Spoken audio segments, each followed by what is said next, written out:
तर रेस्पिरेटरी सिस्टीमच्या आपल्या प्लेलिस्ट मध्ये आपण आता ब्रॉन्काय, ब्रॉन्क्युल्स आणि अल्व्हिओलाई बघणार आहोत. आता ब्रॉन्काय आणि ब्रॉन्कस याच्यात जास्त कन्फ्युजन असते. ते सेम दिसतात बट ते दोन एकच शब्द आहेत, ब्रॉन्कस किंवा ब्रॉन्काय. ओके, नंतर ब्रॉन्क्युल्स म्हणजे त्याच्यानंतरचा पार्ट आणि अल्व्हिओलाई म्हणजे लास्टचा पार्ट. तर आता आपण डायग्रामच्या म्हणजे थोडं कनेक्ट करून आपण शिकूयात, कारण हा पार्ट असं जास्त इम्पॉर्टंट नाही बट आपल्याला शिकायला तर पाहिजे. सो स्टार्ट करूयात. आता आपण मागच्या लेक्चर मध्ये ट्रॅकिया बघितला. आता हा ट्रॅकियाचा एंड झाला. ओके, मी पुस्तकानुसार शिकवतोय. तर आता ट्रॅकियाच्या नंतर ब्रॉन्काय किंवा ब्रॉन्कस असे दोन ट्यूब बाहेर येतात. त्याच्यातून हा एक आणि हा एक. आता ब्रॉन्काय काय आहे तर एअर जी आहे, जे आपण इनहेल केलेली एअर आहे ती डिवाइड करतं लेफ्ट आणि राईट लंगला जायला. ओके, आता आपल्यानुसार कसं असतंय, आपल्या अपोजिट असते. बघताना डायग्राम बघताना अपोजिट बघायचे असते. सो आता ही त्याची राईट साइड झाली आणि ही लेफ्ट साइड झाली, हे लक्षात ठेवा. आता याच्यानंतर ब्रॉन्काय कशा असतात तर ट्रॅकियालाच कनेक्टेड असतात. इथं लास्टच्या ट्रॅकियाची ती जी रिंग होती ती. ओके, त्याला इन्फेरियर, सुपेरियर ते आपण मागच्या लेक्चर मध्येच बघितलेलं आहे ट्रॅकियाचा. आता याला इन्फेरियर काय आहे तर ट्रॅकिया आहे. सुपेरियर इथं काहीच नाहीयेत, कारण इथून असं लंग्स आहे. ओके, ही लंग्सची डायग्राम आहे. तर याच्यानंतर घेतो. याच्यानंतर आपल्याला सगळ्यांची नावं वगैरे बघायची आहेत, त्याच्यामुळं थोडी मोठी होईल व्हिडिओ, पण तरी पण बघत राहा. आता याला काय म्हणायचं, प्रायमरी ब्रॉन्कस, प्रायमरी ब्रॉन्कस किंवा ब्रॉन्काय. ओके, आता इथं लेफ्ट आणि राईट साइडला सेपरेट सिच्युएशन आहे, कारण इथं जो आहे तो हार्ट सिच्युएटेड आहे. आपला इथं असं हार्ट सिच्युएटेड आहे आणि इथं स्टर्नम आहे. सो आपण जेव्हा लेफ्ट साइडचं लंग बघतो आणि राईट साइडचं लंग बघतो, त्याचं सेपरेशन असं आहे की प्रायमरी ब्रॉन्कस नंतर इथं दोन सेकंडरी ब्रॉन्कस तयार होतात.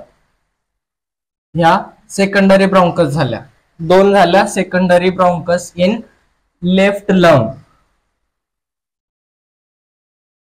सेकंडरी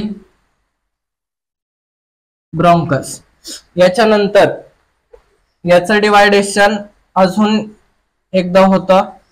या झाल्या टर्शरी.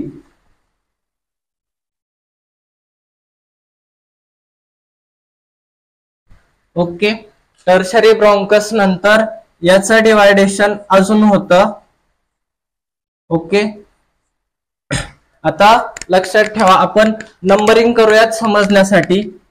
हे झालं एकदा डिवायडेशन, म्हणजे सेकंडरी ब्रॉन्कस, टर्शरी ब्रॉन्कस. आता याला काय म्हणतात तर लोब्युलर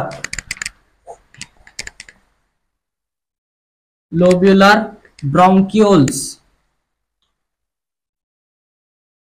आता इथपर्यंत टर्शरी ब्रॉन्कस झालं. ब्रॉन्कसचे किती पार्ट पडले, प्रायमरी, सेकंडरी आणि टर्शरी. आता ब्रॉन्क्युल्स तयार झाले. ओके, ब्रॉन्क्युल्स म्हणजे ब्रॉन्कसचा छोटा पार्ट आहे, बट तो डिवाइड झाल्यानंतर 3 टाइम्स डिवाइड झाल्यानंतर लोब्युलर ब्रॉन्कस येतो. त्याच्यानंतर टर्मिनल ब्रॉन्कस आपण इथं डिवाइड करू, 4 झालं टर्मिनल ब्रॉन्क्युल्स. ओके.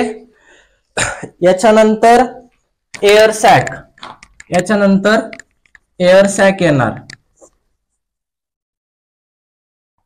आणि या एअर सॅक मध्ये एअर सॅकच्या सरफेसला अल्व्हिओलाई. ओके. आता 1, 2 आणि 3 आपला टॉपिक काय? ब्रॉन्काय, ब्रॉन्कस और ब्रॉन्क्युल्स अँड अल्व्हिओलाई. ओके. आता तुम्हाला समजलं असेल की लंग्सच्या मध्ये कशा प्रकारे ब्रॉन्काय, ब्रॉन्कस आणि अल्व्हिओलाई सिच्युएटेड आहेत. तर परत एकदा समजावून सांगतो. ही जी प्रायमरी ब्रॉन्कस आहे ती नंतर लेफ्ट लंग मध्ये 2 वेळेस डिवाइड होते, कारण लेफ्ट लंग मध्ये 2च लोब आहेत. सो ती दोन्ही लोब कडे एक एकदा जाते. हा एक लोब आणि हा दुसरा लोब, एक इकडे आली, एक दुसरी पहिल्या लोब कडे गेली, दुसरी दुसऱ्या लोब कडे गेली. ओके. नंतर टर्शरी, टर्मिनल ब्रॉन्काय आणि एअर सॅक आणि अल्व्हिओलाई. ओके. तसंच या साइडला 3 लोब आहेत, त्याच्यामुळं आपल्याला सेकंडरी ब्रॉन्कस किती पाहिजेत? 3 पाहिजेत. तर हे जे राईट लंग आहे ते 3 लोब मध्ये होतं, ते म्हणजे सुपेरियर, हे सुपेरियर लोब झाला. हे नंतर आपण लंगच्या एनाटॉमी मध्ये बघणार आहे. ओके. हा सुपेरियर लोब झाला. नंतर मिडल आणि इन्फेरियर, हा मिडल झाला, हा इन्फेरियर झाला. आता याच्यात 3 ब्रॉन्कस तयार होतात, 1, 2 आणि 3. ओके. हे झालं सेकंडरी ब्रॉन्कस. इथं पण एक नाव देतो, एक देतो, 1, 2, 3. समजलं? नंबरिंग नुसार समजा 1. नंतर असंच परत ह्याच्यात पण, परत ह्याच्यात पण, नंतर टर्मिनल ब्रॉन्कस, एअर सॅक आणि अल्व्हिओलाई. तर आपण एनाटॉमी बघितली, ब्रॉन्काय, ब्रॉन्क्युल्स आणि अल्व्हिओलाई कशा प्रकारे लंग्स मध्ये सिच्युएटेड आहेत.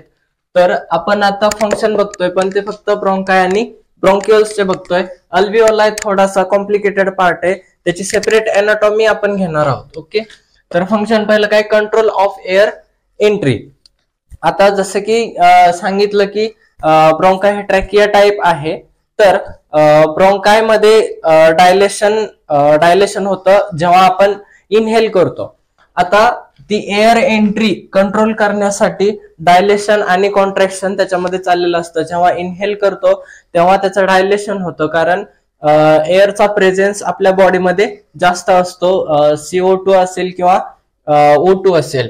नंतर डिफेंड अगेन्स्ट मायक्रोब्स.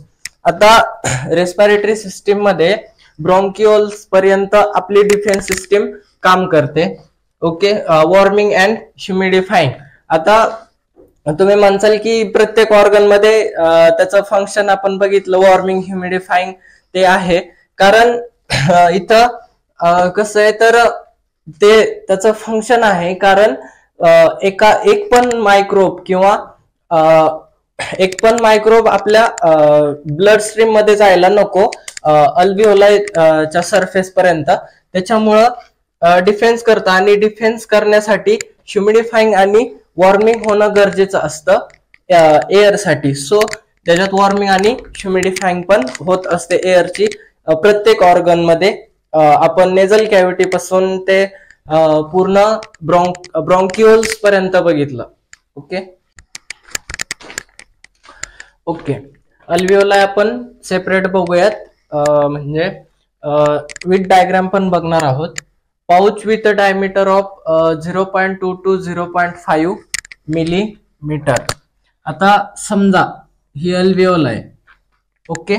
अल्व्हिओलाईचा डायमीटर सांगितलाय 0.2 to 0.5 mm. ओके. आता made by simple squamous tissue, simple squamous epithelial cells. Okay. आता हे नॉन विजिबल आहे, मायक्रोस्कोप खाली आपल्याला सिंपल स्क्वॅमस इपिथेलियल दिसतं. ओके. Capillary network. आता जेव्हा आपण बघितलं की लंग्स मध्ये लंग्स मध्ये गॅस एक्सचेंज अल्व्हिओलर सरफेसला होतो, बरोबर. आता कॅपिलरी नेटवर्क का म्हणलेलं इथं? कॅपिलरी नेटवर्क, कॅपिलरी म्हणजे काय? एकदम एक्स्ट्रीम स्मॉल वेन्स किंवा आर्टरीज म्हणजे कॅपिलरी नेटवर्क असते. आता त्या जे कॅपिलरी आहेत त्या कॅपिलरी अल्व्हिओलायला अटॅच असतात. ओके, जेव्हा इथं ऑक्सिजन येतो, वरनं ऑक्सिजन येतो, हे मेकॅनिझम आहे रेस्पिरेशनचं. ओके, जेव्हा पूर्ण एअर येते तेव्हा ह्या कॅपिलरी थ्रू नंतर आपल्या हार्टकडं pulmonary vein through blood oxygenated जात असते. ओके, इथं हा ब्लड फ्लो आहे, ही अल्व्हिओलाय आहे, हा कॅपिलरी सरफेस आहे. इथं एअर येते, नंतर गॅस एक्सचेंज होतो. ते गॅस कसा एक्सचेंज होतो त्याचं खूप मोठं मेकॅनिझम आहे, ते नंतर सेपरेट बघणार आहेत. बट तोपर्यंत कॅपिलरी नेटवर्क कशासाठी असतं हे सांगितलं. ओके, आता ह्याच्यात टाईप पडतात. टाईप फर्स्ट अल्व्हिओलर सेल, टाईप 2 आणि टाईप 3. ओके, स्क्वॅमस सेल पासून बनलेले असतात. टाईप 1 त्याचं फंक्शन माहित नाही. टाईप 2 असतात पल्मनरी सर्फक्टंट. ओके, आता टाईप 2 जे अल्व्हिओलार सेल आहे ना, ती एक्सपायरेशनच्या वेळेस अल्व्हिओलार कोलॅप्स होऊ नये, म्हणजे एकमेकावरती अल्व्हिओलाय आदळू नये, म्हणजे एक्सपायरेशन आणि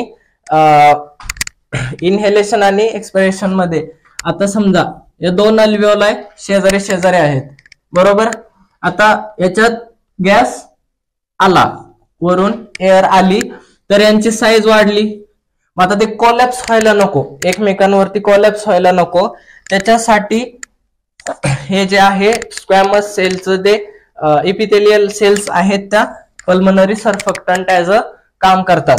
नंतर type 3 alveolar cell, function not known. Okay, याचं फंक्शन आतापर्यंत समजलेलं नाही, but type 3 alveolar cell is a present. Okay, याच्यानंतर अल्व्हिओलायचं आपण फंक्शन बघूयात.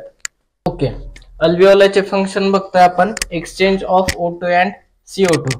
तर मागच सांगितलं की कॅपिलरी थ्रू कसं एक्सचेंज ऑफ गॅस होतं अल्व्हिओलाय मध्ये, आणि maintain O2 and CO2 level in the blood. Okay, तर जेव्हा O2 किंवा CO2 चं प्रमाण जास्त झालेलं असेल ब्लड मध्ये, तेव्हा त्याला कंट्रोल करणं पण अल्व्हिओलायचं काम आहे.